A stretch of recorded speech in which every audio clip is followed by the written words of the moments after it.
السلام علیکم، سب کو پیار بھرا سلام۔ آپ دیکھ رہے ہیں یورپ کی دنیا میں ہوں شاہد صدیقی۔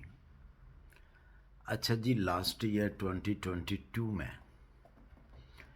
چیک ریپبلک امبیسی نے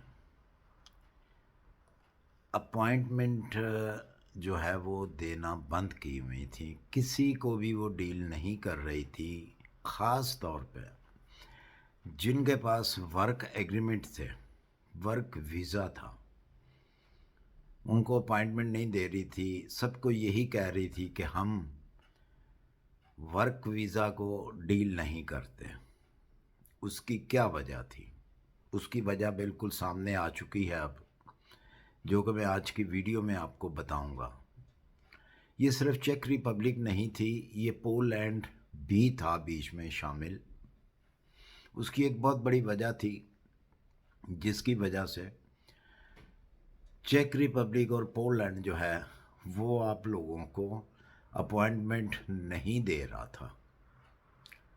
سب سے پہلی بات تو یہ ہے، میں ان لوگوں سے یہ ایک ریکویسٹ کروں گا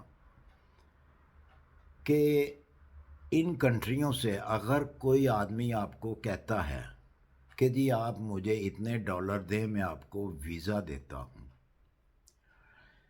تو آپ لوگ لالچ میں آ کے پیسہ نہ دیں۔ اس کی بہت بڑی وجہ ہے، اس کی وجہ بھی یہی ہے کہ آپ لوگوں کو اپوائنٹمنٹ امبیسیاں نہیں دے رہی تھیں، یا کونسلیٹ آپ کو آپ کی اپوائنٹمنٹ نہیں دے رہی تھی۔ چیک ریپبلک میں اور پولینڈ میں خاص طور پہ اسٹوڈنٹ جو ہیں وہ اس قسم کا کام کر رہے ہیں، آپ سے $200 $400 لیتے ہیں، وہ کہتے ہیں جی ہم آپ کو ویزا دیں گے، ورک پرمٹ۔ وہ بھی آپ خود سوچیں کہ ایک اسٹوڈنٹ ہے، وہ بتا بھی رہا ہے کہ میں اسٹوڈنٹ ہوں، اور وہ آپ کو ورک پرمٹ کیسے لے کے دے گا؟ سب سے پہلی بات تو اس کو آپ کو سوچنا ہے۔ چیک ریپبلک میں بہت سارے ایسے ایجنٹ بیٹھے ہوئے ہیں جن لوگوں نے انہوں نے اپنی ویب سائٹیں بنائی ہوئی ہیں۔ میں بار بار ہر ویڈیو میں کہتا ہوں کہ آپ آفیشیل ویب سائٹ پہ جائیں اس کنٹری کی، وہاں جا کے اپلائی کریں۔ لوگ وہاں پہ نہیں جاتے، شارٹ کٹ ڈھونڈتے ہیں، اور شارٹ کٹ کا جو رزلٹ ہوتا ہے وہ یہی ہوتا ہے، یہی نتیجہ نکلتا ہے۔ بہت سارے ایسے ایجنٹ بیٹھے ہوئے ہیں چیک میں جو آپ کو جعلی ایگریمنٹ کر کے بھیج دیتے ہیں، آپ سے پیسہ بھی لے لیتے ہیں۔ اگر اس ٹائم پہ آپ سے پیسہ نہیں لیتے تو بعد میں وہ آپ سے ڈیمانڈ کرتے ہیں کہ جی آپ ہمیں اتنا پیسہ دیں، اتنے ڈالر دیں، تو ہم آپ کو اپوائنٹمنٹ لے کے دیں گے اس ویزے کی۔ وہ امبیسیوں کو، ان کنٹریوں کو پتہ چل گیا کہ اس طرح کے کام ہو رہے ہیں، تو اب گورنمنٹ نے چھاپے مارے ہیں اس سال جنوری میں، لاسٹ منتھ میں کافی سارے لوگوں کو پکڑا ہے جو اس قسم کے جعلی کام کر رہے ہیں۔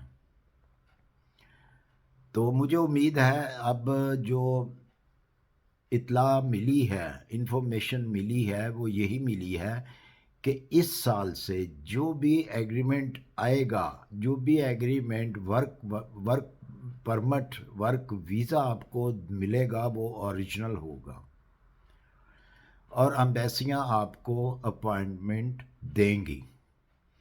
لیکن پھر بھی آپ نے اپنے طور پر تسلی کرنی ہے اور احتیاط کرنی ہے کہ آپ نے کسی پرائیویٹ آدمی سے ویزا نہیں لینا، اور نہ ہی آپ نے کچھ پیسے دینے ہیں، کیونکہ کمپنی جب آپ کو ایشو کرتی ہے ویزا، اس کی کوئی فیس نہیں ہوتی، صرف آپ کو ویزا فیس دینی پڑتی ہے۔ یہ ایک چیز ذہن میں رکھیے، اگر یہ چیز آپ ذہن میں رکھیں گے تو آپ کو نقصان نہیں ہوگا۔ کیونکہ کل والی ویڈیو میں نے کہا تھا کہ اس کے اوپر میں ایک اسپیشل ویڈیو بناؤں گا جو آپ لوگوں کے لیے ہوگی اور آپ کو فائدہ دے گی۔ آپ کی امید ہے کہ یہ دونوں چیزیں، ایک تو اپوائنٹمنٹ والی جو آپ کو اپوائنٹمنٹ نہیں مل رہی تھیں یا ابھی بھی نہیں مل رہی، وہ وجہ صرف یہی ہے۔ کہ وہ ویزے جعلی ہیں، وہ ایگریمنٹ جعلی ہیں۔ اب گورنمنٹ کو پتہ چل گیا ہوگا، وہ آپ کو اس لیے انہوں نے اپوائنٹمنٹ نہیں دے رہے تھے، اور اب اس سال سے اپوائنٹمنٹ جو ہیں وہ چیک امبیسی بھی سٹارٹ کرے گی، اور پولینڈ کی امبیسی اگر نہیں انہوں نے آپ کو اپوائنٹمنٹ دی تو اب وہ بھی سٹارٹ کر دے گی۔ تو اسی کے ساتھ مجھے دیجیے اجازت، اپنی دعا میں یاد رکھیے، پھر ملتے ہیں کسی اچھی سی انفارمیشن کے اندر۔ اگر میری ویڈیو پسند آئی ہو تو اسے لائک اور سبسکرائب کر دیجیے۔ اللہ حافظ۔